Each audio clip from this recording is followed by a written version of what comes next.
My name is Robin Tiberio. I'm the co-chair of the schools committee, and Ellen is also on the line. She is the other co-chair, and she just waved for those who can see her screen. We, as a board, we put on programming for alumni, parents, and friends of who's that are normally in the DC area, but right now our events are accessible, anywhere because they're virtual. So with that, I am going to introduce our presenter this evening. Genevieve Ryan Bellaire is the founder and CEO of Realworld, a startup that helps young people navigate adulthood and major life moments. She has a broad array of professional experience across business, law, and government. She's an attorney by profession, got her JD MBA from Georgetown University, and most recently worked on strategic partnerships at Goldman Sachs. She got her BA in politics, international relations from Princeton. And beyond her work in the entrepreneurial world, she's passionate about women's empowerment, education, and national security. So sounds like she has definitely reached peak adulting. So that is what makes her qualified to lead a presentation on Adulting 101. So before I turn it over to her, just one more housekeeping note. If you have any questions throughout the first portion of this, which will be more of a presentation type format, please put them in the chat box. Ellen and I will be monitoring that, and then we will be sending them to Genevieve towards the end of the hour when we will have it open for a Q&A session. So thanks so much. And with that, I will turn it over to Genevieve. Thank you, Robin, and thank you everyone so much for joining tonight. I'm so excited to be here and share a little bit more about the journey around adulting that I've experienced over the last few years as I founded the company Realworld. I'm going to share my screen now and share a presentation with you, but we're going to try and make it interactive. So at some point during the presentation, I'm going to ask you to take out your phone and actually go on to Realworld and sort of follow along with some of the playbooks and tools that we have there. So if you have your phone handy or can open it up in a web browser as well, we can make this a fun experience to go through, not just me talking at you for a while. So just give me 1 second to set up here. Good to go, I think. Can you guys see the screen there? A nod from everybody? Perfect. All right, so welcome to Adulting 101. I'm Genevieve Ryan Bellaire. I'm the founder of Realworld. We are a centralized platform, marketplace, and community to help navigate adulthood and big life moments with a real start and focus on the first life moment, which is graduation, starting your first job, and kind of getting set up in the real world. And the reason that we started this company is because being an adult is really like folding a fitted sheet. There's not really a great way to do it. It's not something you ever really get taught, and you kind of have to figure it out as you go, as you're navigating adulthood. And it's one of those things that's just messy. So today's agenda, we're going to cover 5 major topics. There's lots more that I could say if we had a little bit more time today, but the 5 major areas we're going to cover based on your responses to the survey, as well as just what we've seen in terms of the most interesting areas from this course, are budgeting, credit, health insurance, retirement savings, and renter's insurance. And I'll go through each one of those individually. But first, just to give you some quick background, Robin was nice enough to introduce me, but I wanted to tell you a little bit more about the founding story and really why I ended up leaving the world of law and business to start this company. So this is me at my graduation from Georgetown for my JD MBA. And at this moment, I had a bachelor's degree, I had a JD and an MBA, but I had 0 real world skills. And what I mean by that is that nowhere along the way had I really learned everything from personal finances to healthcare to taxes to retirement savings to just all of the things you need to know to be a successful young adult. And this really hit me once I left the bubble and I started my first job at Goldman Sachs, when on day 1, I heard this: please fill out your W-4 form, your I-9 form, your 401k paperwork, your FSA, your health insurance, your vision insurance, your dental insurance, all the insurances, and basically had to figure out for myself, what does that even mean? How do I do these things? And oh wow, I'm a lawyer and I have no clue what I'm doing. And the reality is that truly, you spend all this time as a young adult sort of figuring out your life. And when you're in school, you're sort of exploring all these different paths. And when you get into your 20s and you're actually out of college and sort of starting your young adulthood, you realize pretty quickly that you need some help. You need someone to sort of walk through these different things for you. And so we always joke that, in your teens, you're always like, don't tell me what to do. But when you're in your 20s and early 30s, you're like, please, someone tell me how to navigate these different things because it's so complex. And the reality is that adulthood is hard. You know, navigating day-to-day decisions and sort of significant life moments like starting a new job or paying back student loans or, you know, getting married or any of these different decisions we have to make can be really frustrating and sort of a lonely experience because you don't necessarily want to ask the dumb questions or sort of find the information on your own. And there's really not someone there who's sort of been there before and taught it to you. And that's really why we built Realworld, to be that centralized platform and place where we could help you navigate adulthood and those big life moments. And so today, the format of this session is going to be pretty simple. Essentially, for each of those different topics, I'm going to give you a high-level overview, just kind of talking to you like this. And then we're actually going to make it interactive. So what I want everyone to do on the next screen, I'll show you how, is to actually go to Realworld, create an account. I'll give you a code to go in, and we'll essentially follow along those different playbooks that we've created for these different topics together so that you can really experience them in real time. If you have questions along the way, feel free to put them in the chat as we discussed previously. And then at the end of each of these different topics and sessions, I'm going to give you some homework. So something that if you really want to take the next step here and sort of get your life together, quote unquote, when it comes to these different adulting topics, what we recommend the next best step is to do. So without further ado, please take out your phone, or if you're obviously on your computer, just open a new browser tab, and please go to realworldplaybook.com. When you're there, you'll see the ability to sign up and create an account, go through the process. You just have to put in your email and your name and things like that. And then when it asks you for a code, just enter Adulting101, all caps, and I'll just give you a couple seconds to do that now to pull it up.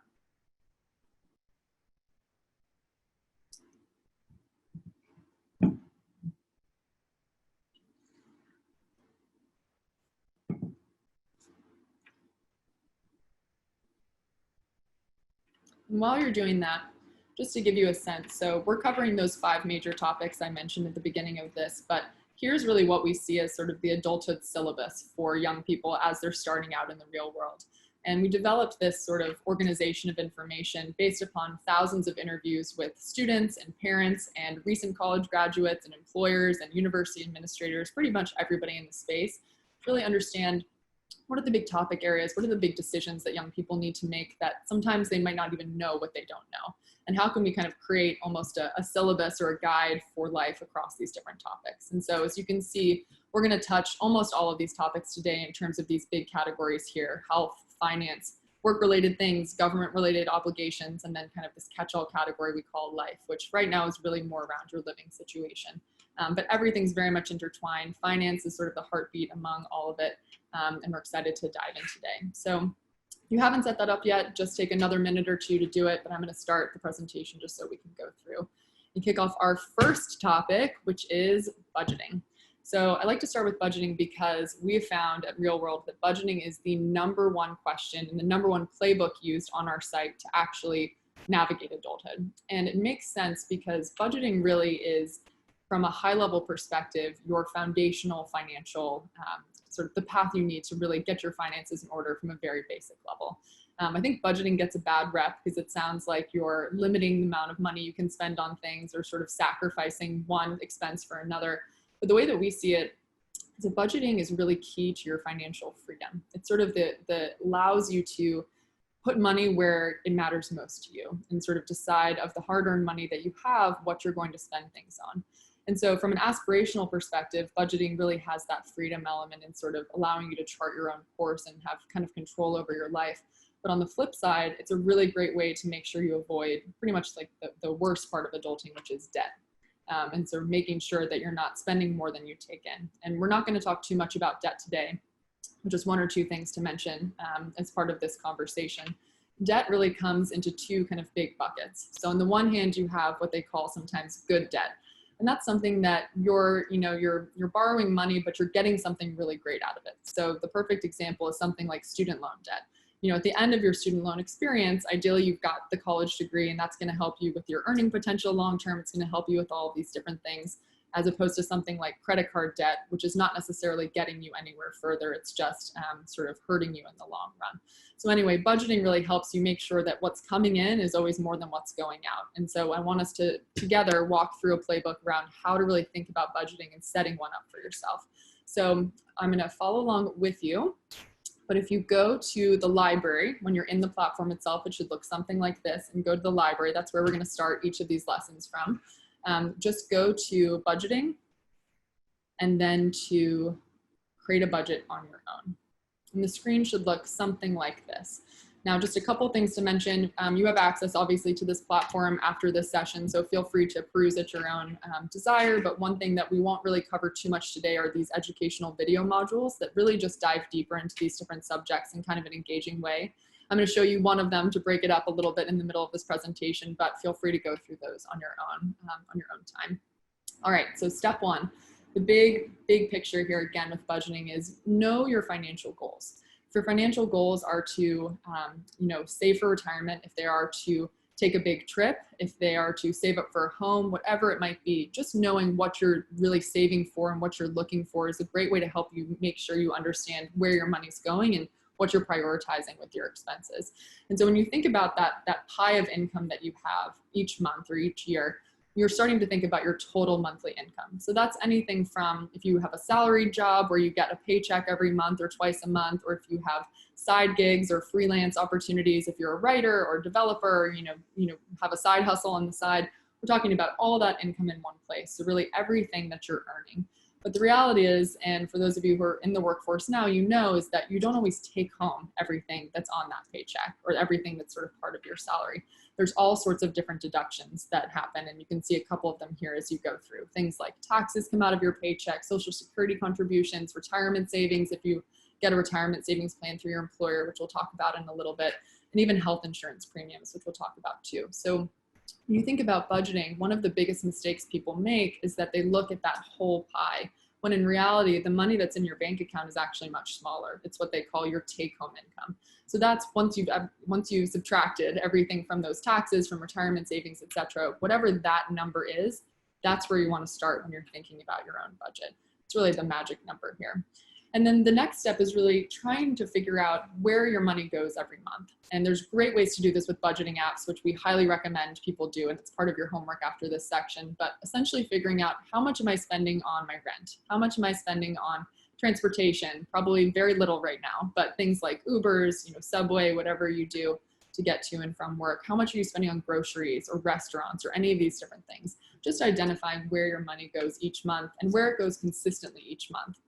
And then second, try and figure out what irregular spending habits you have. And what I mean by that is something that maybe you don't spend money on every month, but there are certain months where you'll spend a lot of money. So for example, things like gifts around the holidays, or if you're traveling, maybe flights and things like that you spend for vacation at some point throughout the year. To just really understand where your money is going high level.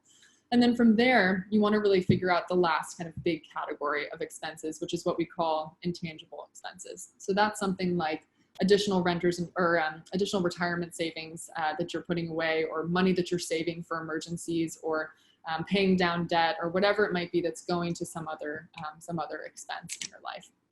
Once you've figured out what these different categories are, what you really want to figure out is how are you going to allocate your budget? If you're going to take control of your expenses, you need to know what they are and then how you're going to change your spending to make sure that they fit in the categories the way that you want.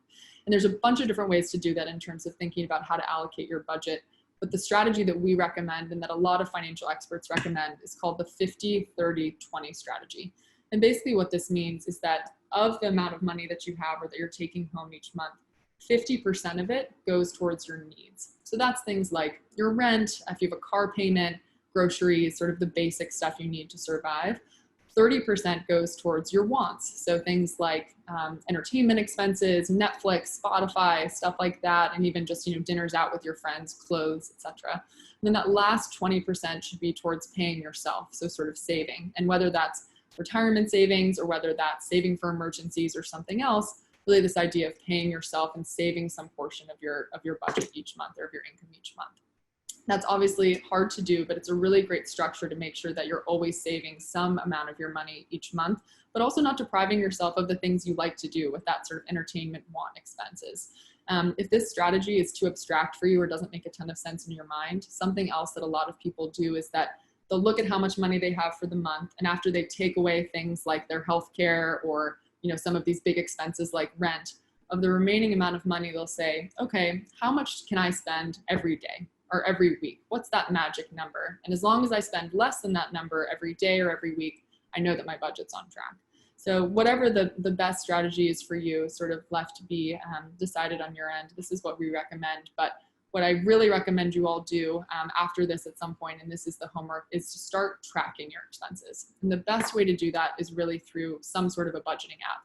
We've vetted a bunch of different products across this space. So everything from Mint to Personal Capital, most of them are free. You download them and essentially sync your bank accounts or what your credit cards or wherever you have expenses. You can get a really detailed sense as to which categories you're spending a lot of money in, making sure you're not paying for something that you don't realize you're paying for, like a Netflix expense or Spotify or something like that you just forgot about. So having at least a place where you can see your finances in order is a really great first step in sort of building out that budget. So that is our first lesson.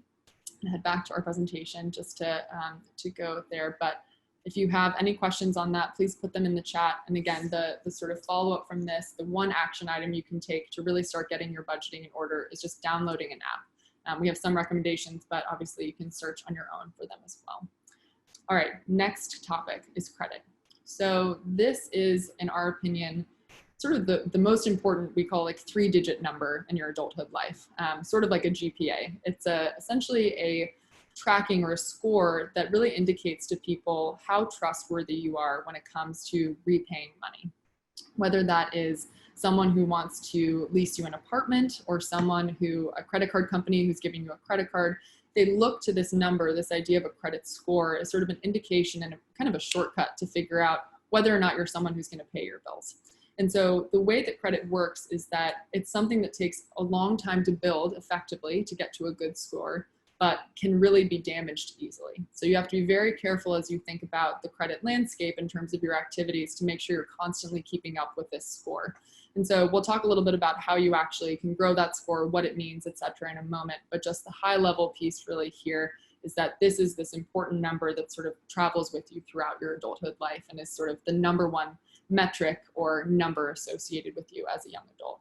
And what's challenging is that it takes time, as I mentioned, to build. And so if you are someone who doesn't really have much credit history, meaning the ability to look at how you've paid payments over time that really informs that credit score, it can be hard to actually build that credit score in a way where it's useful to you in your life. So a couple of examples I like to give are if you are renting an apartment for the first time, but never had a credit card, never had any other bills that you were consistently paying, you're kind of a white space for someone who's looking to see how trustworthy you are when it comes to repaying bills. And so when they look for your credit score, it might be really low, even if you're someone who's really trustworthy and actually pays their bills all the time. And so what we always recommend people do is, even as early as being in college, but particularly once you have an income and sort of are trusted in order to pay off credit cards, is look into getting a credit card. And even if you only use it in a small way every month, but pay it off every month, you'll start building this history of credit so that when you do apply for an apartment or buy a house or any of these other decisions where someone's looking at your credit score, they can see over time that you've been a good purchaser or a good borrower. So let's switch now to walk through as well. Hold on one second, go back to the screen. Our next playbook, which you'll find in the library again under credit, and it's checking your credit score. Let's give you a second to get there. And again, for any of these, if you want to learn more about this later, there's all these video modules which explain it in a much more cohesive way than I am right now too, just so you have additional information there. So again, your credit score is your real world GPA. And one thing that's important to realize is that there's a couple of things called credit bureaus, which essentially assign you this score. They monitor things like your credit card repayments, student loan repayments, other types of transactions that you have, and ultimately assign you this score that someone like a landlord you're applying for an apartment for can go and check. And so when you want to figure out your credit score, you pretty much need to go through one of them to understand what it is. One high level thing just to know is that your credit score can range from on the low, like really bad end of about 300 up to 850, which 850 is like a perfect credit score. Pretty much anything above 700 is square. It's a good spot to be in, but you want to get above 700 for the most part to be competitive for anything from buying a home to getting a good credit card and all of those different things. And so when you're checking your credit score, which is sort of the big like action item here, is to make sure you actually know what your credit score is. There's a couple ways you can go about it. One way that you can go about it is if you have a credit card already, some credit card providers will actually allow you to check your credit score for free through them. So you can essentially go into your app or the website, find your credit score, they'll tell you what it is. But if you haven't checked your credit score in a while, which I imagine a lot of people here have not, just because it's not like a super fun daily activity, the good idea around this is actually to check your credit report. And when I say credit report, what I mean is it's a really detailed version of your credit score so that beyond that 3-digit number that you get assigned to you, you can see all of the accounts that you've opened, all of the credit cards you have, any debt that you have, and really sort of a full financial picture of your life. And it does a couple of things. First is that it makes sure that there are no accounts opened in your name that aren't your accounts. So it's a really great way to protect against identity theft or fraud or anything like that, so that you can dispute something that's on your credit score or on your credit report to make sure that you're actually, it's a representative of you. But the second thing that it does is it really helps you just understand more generally where you are in terms of that credit. And there's lots of levers that you can do to make that credit better. We'll talk about in a second. In order to check your credit, in order to check your credit report, you basically have a couple of big options if you want the actual report. There are 3 credit bureaus in the United States. They're called TransUnion, Experian, and Equifax. You may have heard of them before, but they're essentially the places that assign you this score. You can go through each one of those and get your credit score through them, but there's a much easier way that's also free that you're entitled to by federal law to check your credit report. And it's by going to this thing called annualcreditreport.com. Feel free to click on it or just follow my screen. But essentially it's a way for a free credit report that you get access to once a year, and you go through and actually answer their questions so that they can provide that credit report to you. Just to be clear, when you go through this type of a site, it asks you really sort of personal questions and things that you might not really want to share with a lot of people. It's a trusted site. It's sort of a federally regulated entity, so you can feel free to actually answer those questions truthfully, and it's really used by them to make sure that you're not impersonating someone else when they give you your credit report. So it's very simple to do. It just takes a couple of minutes, and it's important to make sure that you go through it in that way so that you don't get what they call a hard inquiry. A hard inquiry is essentially when a credit card company or a bank that you're looking to get a mortgage from checks your credit score. It leaves almost a trail that they've checked your credit score recently. It's sort of a hard inquiry as opposed to a soft inquiry. What that ends up doing is that if you have too many of those over time, it can actually lower your credit score, which seems very counterintuitive, but can have a negative impact. So you want to make sure that whether it's through your credit card, your bank, or through annualcreditreport.com, you're just making sure it's a soft inquiry, not a hard one, so you don't damage your credit score from there.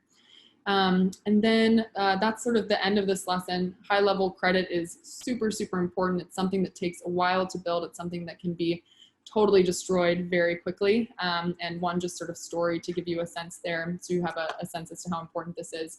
I have a friend who was super smart, went to a good school, had a great job, got a credit card, and never realized that in order to pay off your credit card, you had to sync your bank account to actually make those payments actively or set up automatic payments each month. And as a result, for about 2 or 3 years, she never paid off her credit card. She thought that it was just being paid every month. Totally nightmare situation. So when she went to go buy a house about 1.5 years ago, she finally looked at her credit score and realized that it was basically 300. It was at the absolute worst part of this entire scale. And she wasn't able to buy a house. It had to be completely bought in her husband's name. And his credit score was even impacted by hers. So it's something that has real world consequences, and it's super easy to stay on top of. But it's something you want to make sure that you do. So homework for this one is checking your credit score through either one of those bureaus I mentioned before. You can find them all on the Realworld site, or through that link that I mentioned to Annual Free Credit Report. Okay, I've been talking a lot, so I'm going to switch in a moment to actually play a video for you guys through one of the videos that we have here that will really high level give you a sense as to this next topic, which is health insurance. But just to give sort of a little bit of an overview first, health insurance is one of those things that I think is, always complex and confusing in American society. It's changing all the time. There's all sorts of news about it all the time. I mean, right now with COVID-19, there's so much talk just around how, challenging it is when it comes to healthcare in this country. And one of the reasons is that it's something that attaches to you or that you interact with in a number of different ways. And so whether you get health insurance through your employer, which is sort of the typical way people get health insurance, through your parents. If you're under 26 years old, you can go onto their health insurance plan. Through your spouse, if you're married, you can go onto their health insurance plan, or through a marketplace, which is essentially healthcare.gov or state-specific marketplaces where you can get health insurance from private providers or otherwise. Health insurance is something you kind of actively have to deal with. And there's certain times of the year where you can sign up for health insurance and when you can cancel it and when you can switch plans. And it's a very specific window of time called open enrollment. And where a lot of people mess up, and where I personally messed up, was that I missed that window. It typically happens in the fall, although it can happen, depending on your employer, different times throughout the year. But if you miss that window, you pretty much can't sign up for a new plan unless you have a special circumstance for almost an entire year. So it's a really kind of crazy situation, again, very complex to understand. But if you are someone who has to figure out health insurance on your own, if you work for yourself or you're a freelancer or whatever it might be, it can be particularly complex. So we'll walk through this together. I'm not going to take you through the full playbook, but rather just play you a video that we tested out the sound. It should work okay through here, but if not, feel free to follow along on your phone or on your own computer and just mute us so you can pay attention to it. But if you go to health and then health insurance, and the one we're going to click on today is enroll in your parents' health insurance plan. But as you can see, we have support if you're trying to figure out any of these things around your spouse's plan, a marketplace plan, employer-sponsored plans, any of these different ones that might be helpful to you. So I'm going to play this video now as soon as it loads. And if you have trouble hearing, again, please just pull it up on your phone or separately on your computer. It's about 4 minutes long, but it'll give you a break from me speaking at you. It's a little bit entertaining, so I'll play that now.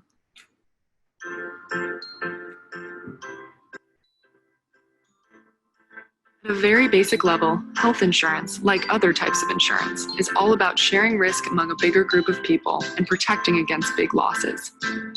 The idea here is that you pay a smaller amount of money each month in return for protection against having to pay a huge amount of money in the worst case scenario. So when you enroll in a health insurance plan, you're basically paying a monthly fee in exchange for benefits like covering part of the cost of doctor's visits, prescriptions, emergency room visits, hospital charges, and other medical costs, if and when they come up. This coverage makes sure that you don't pay purely out of pocket for expenses every time you see a doctor. Health insurance plans generally fall into two categories, PPO or HMO. A PPO is a plan where you pay less if you use providers in the plan's network, but you can pay an extra cost to use doctors, hospitals, and specialists outside of the network without a referral. An HMO is a type of plan that has coverage limited to doctors who work for or contract with the organization, and generally won't cover care from providers outside its network, unless your primary care physician provides a referral. Bottom line, the big difference here is when it comes to choosing your doctors.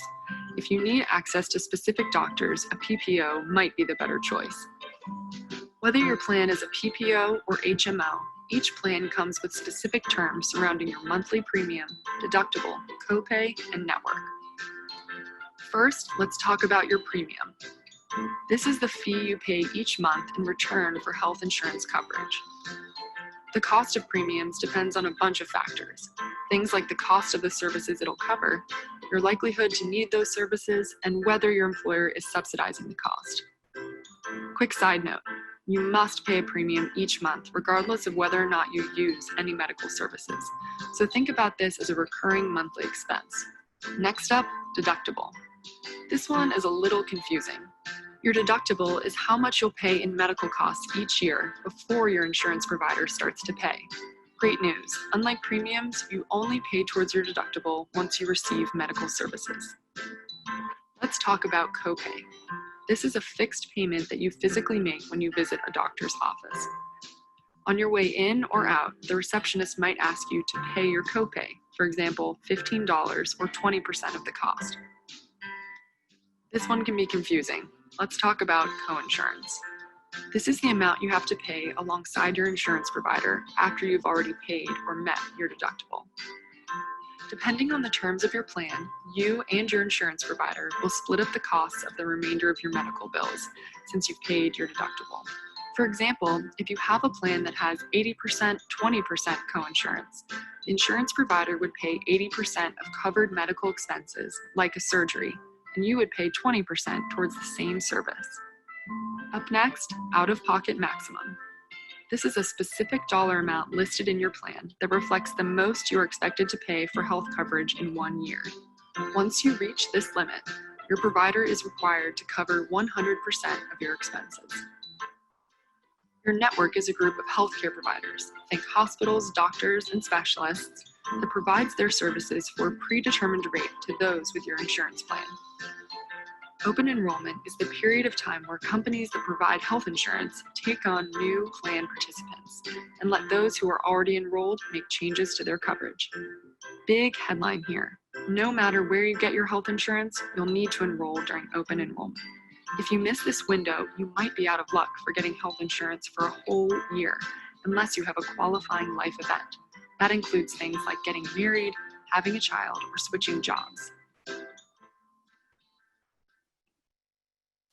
Okay, so hopefully that gave just a much more concise overview than I would be able to of all of these different crazy words that come in a health insurance plan.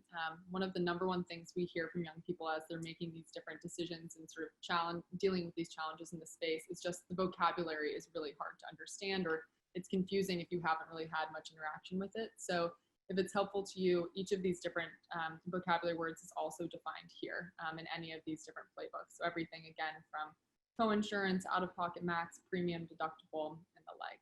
And if you have health insurance now, which I'm sure the majority of you do, whether you get it through your parent or your employer, or you bought it on your own, or your spouse, sort of homework from this lesson is really just to make sure you know what it costs. How much is your premium? How much is your deductible, so that you have a sense as to how much you're actually paying for health insurance. And then ultimately, when it comes to open enrollment, if you decide to switch plans for any reason, you'll have a good sense as to why you would switch plans around those different expenses. Okay, 2 more, and these ones will be pretty quick because I know we're almost halfway through this time, and I want to make sure to leave room for question and answer. So retirement savings. I saw you guys put your class years in the chat, and a lot of people are straight out of school, which is wonderful. But I would imagine that something like retirement savings is probably not really top of mind. It's something that, sometimes people struggle to even think is a priority when they're 20 years old, 22 years old, and starting out in the real world. But the reality with retirement savings, whether it's something you get through your employer or whether it's something that you sign up for on your own, is that time is your friend. Having a retirement savings plan as early as possible can actually help you have more money when you retire than if you put in the same amount of money, but a couple years later. So the example they always say is the person who put in, when they were 22 years old, started saving for retirement, has $1 million more than someone who starts at 30 if they put in the same amount. It's not exact science, but there's essentially a much greater amount in your account long term. And the reason for this is this idea they call compounding interest. Basically is this sort of magical financial principle that just makes any money that you have in this account essentially grow more quickly given the amount of time that it has. So the headline here is that even if this doesn't seem like something that's a huge priority for you right now, something to really consider as long as you're making an income. In order to have a retirement savings account, you need to be able to put earned income money into that account as opposed to, birthday money from your grandma or something like that. So we're going to walk through this one together as well. And I'm just going to talk through kind of 2 big ways you can save for retirement. So if everyone go back to the library and then go to Finance, Retirement Savings, and then click on Enroll in an employer-sponsored retirement plan. So most people who get retirement savings accounts, the typical way to get it is through your employer, and typically it's called a 401k. There are a number of different types of retirement savings accounts that, depending on the type of company you work at, you might have access to, that are very similar to 401ks, but might be called something different. So 401ks are for companies that are for-profit. There are 403Bs if you work for a nonprofit. If you work for the government, you might have a TSP or a 457. They're all very similar, but when you go through this flow, if this is helpful for you at another time, just make sure you're clicking on the right one so you can get the right information for you. But 401ks is kind of like the favorite child of this whole family, so we're going to go through that one. So 401k, again, if you work at a company as an employee, you might have access to a 401k. They're not available to contractors or someone who's a freelancer for a company or anything like that. You really have to actually be an employee there. And oftentimes they can have different restrictions around them, such as not getting access to them for a certain number of months or years after you've worked at the company, and the like. And so if your company offers a 401k or some other sort of employer-sponsored retirement savings account, you want to make sure that you're eligible for it. And so that's typically, again, whether that you can put in money immediately or if you have to wait a little bit to put in money into the account.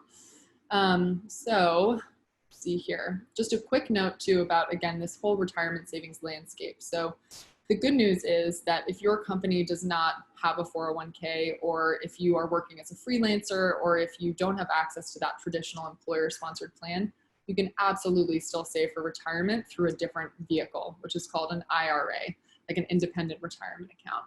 These are a little bit different, but it's important to bring them up because you can have both a 401k and an IRA. They just function slightly differently. For example, 401ks allow you to save a lot more each year than an IRA, but they're both beneficial to have. And depending on your own specific status, you might be able to open both. One of the biggest reasons why these accounts have special names as opposed to just a bank account you put money into is that they are tax advantaged, meaning that they have certain tax restrictions, or I guess advantages around them that just make them a really great place to put money in long term. And so just to give you a sense of the flavors around them, not all jobs, for example, speaking about 401ks, not all jobs offer both types, but there are two main types of retirement savings accounts, whether it's an IRA or a 401k, and they're called traditional or Roth. Very random names. I'm not exactly sure where the Roth came from, but the biggest difference around them is the tax implications and the timeline around them. And without getting like super deep into this, basically, if you have a traditional retirement savings account, you get taxed on the money you put in on the way in, but then when you take the money out in retirement when you're 65 or whenever you retire, it's tax-free. So it's had sort of a special tax advantage there. If it's Roth, it's the opposite, so that you're actually putting money in without paying taxes on it, and then when you take it out, you pay taxes on that amount of money later. So it's a small distinction, but depending on what your income is right now versus what your income might be when you're retiring, it might make sense to have one or the other. And there's lots more information here that I won't get too crazy into, that gives a little bit more of a sense as to why you would do one or the other. One reason why 401ks and all of the employer-sponsored accounts are better than IRAs, just objectively, is that a lot of them offer something called matching, which basically means that your employer, to kind of incentivize you to save for retirement, when you put money in, they'll put money in too, up to a certain amount. So let's say you put in like $200 every paycheck that goes into your retirement savings account. If your employer offers matching, they might allow you to put in another $200 that they'll contribute, or some percentage of the amount that you put in, so that it's basically like free money. So if you have access to an account through your employer, make sure to ask whether or not you have access to matching, because it's a huge, huge perk, and it's literally like free money. Another thing just to note about these types of accounts is that once you've set them up, it's a great idea to make your contribution to them automatic, meaning that it comes straight out of your paycheck. So instead of deciding every month, am I putting money towards this 401k, you want to make sure that it's just directly deposited in it. And most companies are set up this way, but just in case they're not, just to make sure that's sort of top of mind. The last sort of big thing, or second to last big thing just to note, is that a 401k really is like a pool of investments. And so if you're someone who wants to get really deep in the nitty-gritty around investing and are excited about that idea and sort of the concept around choosing stocks and bonds and all of these different types of financial products, that's great. You'll probably have the opportunity in your 401k enrollment to do so. And there's lots of different things to consider, whether it's your timeline to retirement, how risky you can be in those different bets or investments that you make. But if you're someone who just wants to kind of like set it and forget it and have someone else do it for you, there's lots of options around that too that typically your employer will offer. Or if you do it through an IRA, there's ways where you can even have, like they call it a robo-advisor, actually advise and sort of set up that account for you, so that you don't have to have any expertise to kind of pick those different investments. And I think that might be it. If there's anything else, nope, that's it. Just sort of walking through that high level retirement savings plan concept. So I want to speed through the last section because I know we only have a couple more minutes before I'd love to answer any questions that you might have. Retirement savings is definitely a doozy in terms of the sort of language again and the complexity, but the high level thing to remember here is that time is on your side. So if you're just starting out, it's a really good idea, even if you can only put a little bit in each month, to start saving for retirement in some capacity. All right, we're almost there at the end. You guys have been, I'm hopefully getting a lot out of this. It's been really nice just to share more about what we're doing. Hopefully it comes through. We're super passionate about this space. The last thing is sort of the forgotten adulting thing that's actually hugely impactful. And it's one of the #1 things we recommend people do or consider once they start out in the real world. And that's renter's insurance. Renter's insurance is a very inexpensive, essentially premium a month that you pay that can have huge protecting consequences for you down the line. So renter's insurance is designed to protect what's inside your apartment. So if your apartment floods, catches on fire, someone robs you, whatever it might be, your stuff should be protected, and they'll cover the cost of those expenses if you've documented it, et cetera, through this policy. But what a lot of people don't know about renter's insurance is that for the most part, they're actually covering you as a personal liability capacity as well. What that means is that if you had a party in your apartment and someone got hurt, or someone fell down the stairs, or some beam fell on them or something, and they sued you, or they sort of came after you, if you don't have renter's insurance, that might be on you to kind of figure out and work out with them. But if you have renter's insurance, they oftentimes provide coverage, which is basically just protection, up to a certain amount for personal liability type of causes, meaning if someone comes after you for something like that. And then secondly, and no one realizes this either, renter's insurance oftentimes can also protect things when they're outside of your apartment. So the story I love to tell here is there's a friend of mine who was a super smart guy, went to a good school, again, sort of all the boxes checked for should have known these different things. And then of course, you know, a lot of us don't as we're starting out. And he had a laptop that he had in the backseat of his car in his backpack. He was in San Francisco.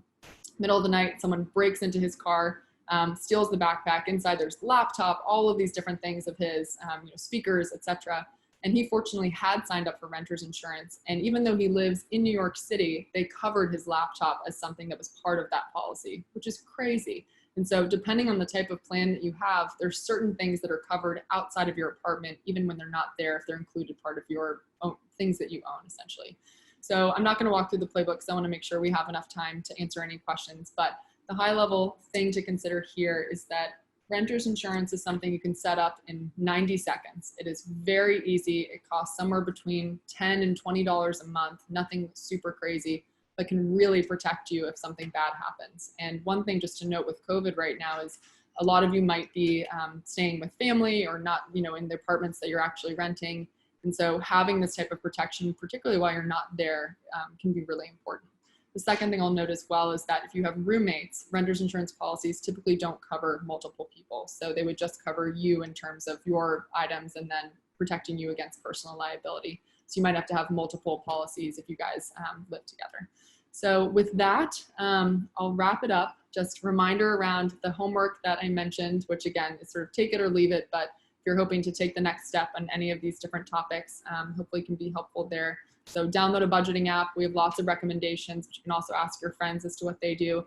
Check your credit score, your credit report using that special link that makes sure it's not you know, a hard inquiry onto your credit report.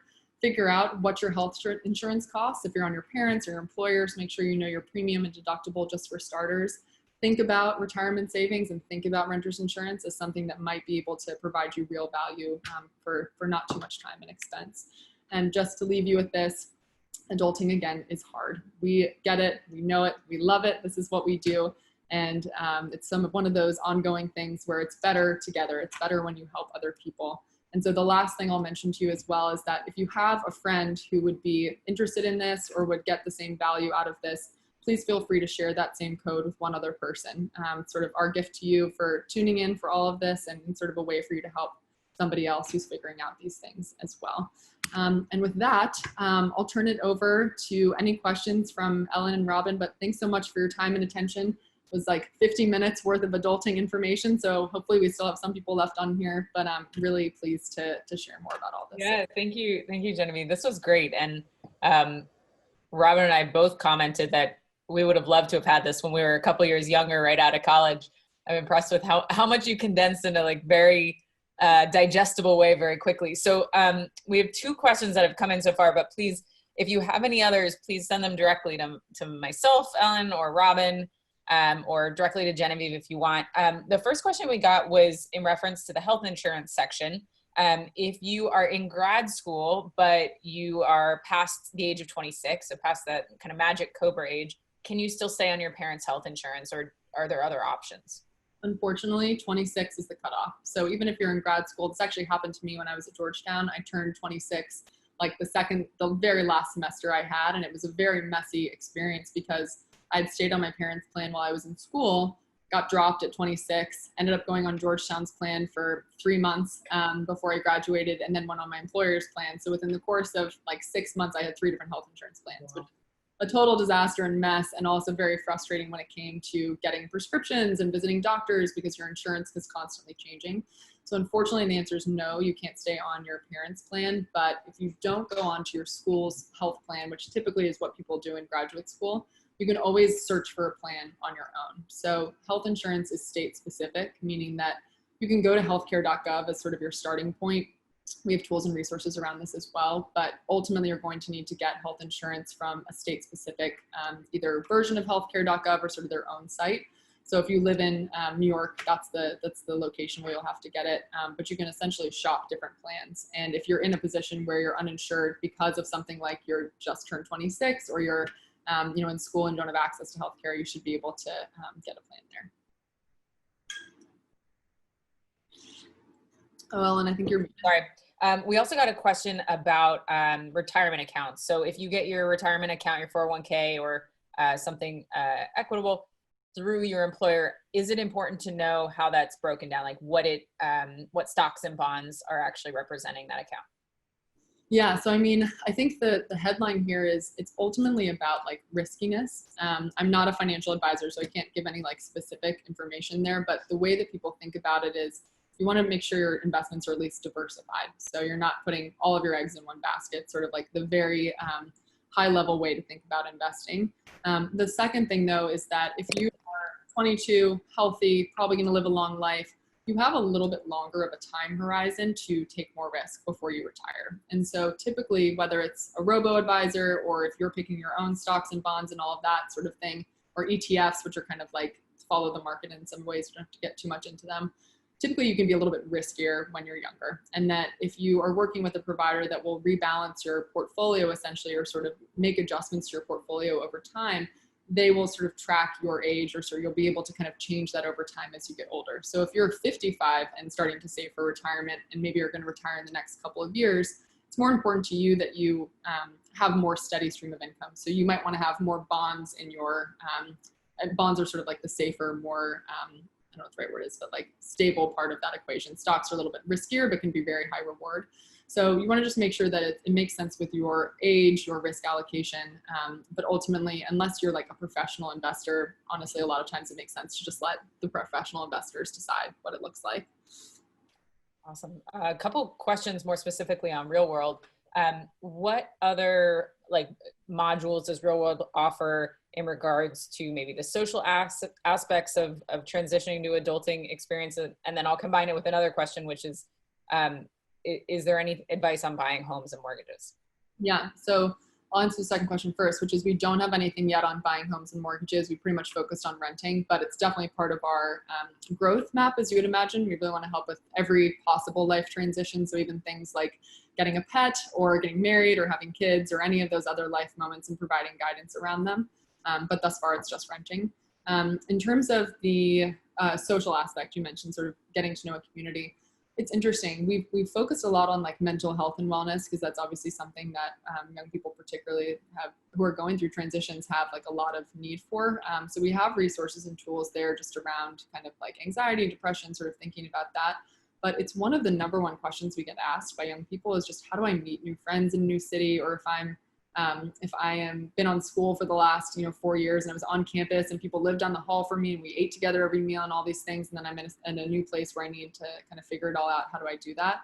So we have some like lighthearted content. To be honest, our podcast is probably where most of that lives. We have a podcast called Realworld Recess, where we interview people who are kind of on the other side of their 20s. So people who've had a couple of different careers, who've made the mistakes, and sort of like talk about those different decisions. And all the adulting fails and wins. And so some of them have really great advice as to how to meet new people and network and all of that. But to date, we haven't built too much about it. And you got a couple questions around taxes. What's the best way to navigate taxes? Yeah, so again, not a tax advisor, so can't give, or an accountant, so I can't give like specific information, but I think that the best way that we think about it is, unless your taxes are pretty complex, you can probably get away with TurboTax or H&R Block, one of those two kind of like big providers, to just kind of walk you through the process. And that's sort of like the end of that journey in terms of taxes, like actually giving them the information, filing the documents, they send it in, et cetera, rebate.